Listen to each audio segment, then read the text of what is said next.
আসসালামু আলাইকুম। আশা করি সকলেই ভালো আছেন। দেশি মুরগি এবং ব্রয়লার মুরগির দু ধরনের মুরগি আলাদা সুবিধা ও অসুবিধা রয়েছে, কিন্তু ব্যবসার দিক থেকে কোনটি লাভজনক এই ভিডিওতে আমরা তুলে ধরেছি।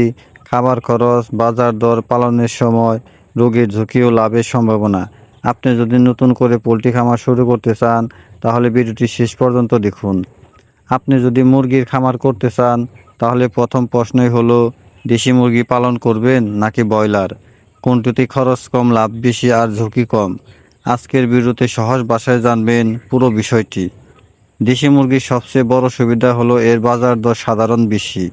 অনেক ক্রেতা দেশি মুরগির স্বাদ ও মানের কারণে বেশি দাম দিতে রাজি হন। তবে দেশি মুরগি বড় হতে তুলনামূলক সময় বেশি লাগে। খাবারের খরচও দীর্ঘ সময় ধরে চালিয়ে যেতে হয়। ভালো পরিচর্যা করলে লাভ ভালো হতে পারে, তবে ধৈর্যের প্রয়োজন। অন্যদিকে ব্রয়লার মুরগি খুব দ্রুত বড় হয়, সাধারণত 30 থেকে 45 দিনের মধ্যে বিক্রির উপযোগী হয়ে যায়। ফলে দ্রুত টাকা ফেরত পাওয়া সম্ভব। তবে ব্রয়লার বাজার দর ওঠানামা করে, রোগ ব্যাধির ঝুঁকিও তুলনামূলক বেশি। তাই সঠিক ব্যবস্থাপনা খুবই গুরুত্বপূর্ণ।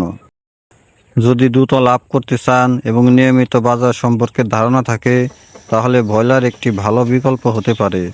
আর যদি দীর্ঘমেয়াদী পরিকল্পনা থাকে এবং বেশি দামে বিক্রির সুযোগ পান তাহলে দেশি মুরগি লাভজনক হতে পারে।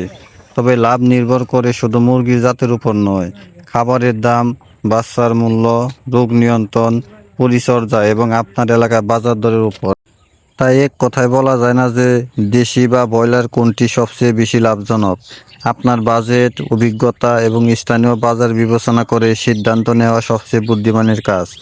ভিডিওটি ভালো লাগলে লাইক দিন, বন্ধুদের সঙ্গে শেয়ার করুন এবং কৃষি ও খামার সম্পর্কিত আরও তথ্যবহুল ভিডিও পেতে আমাদের চ্যানেলটি সাবস্ক্রাইব করুন।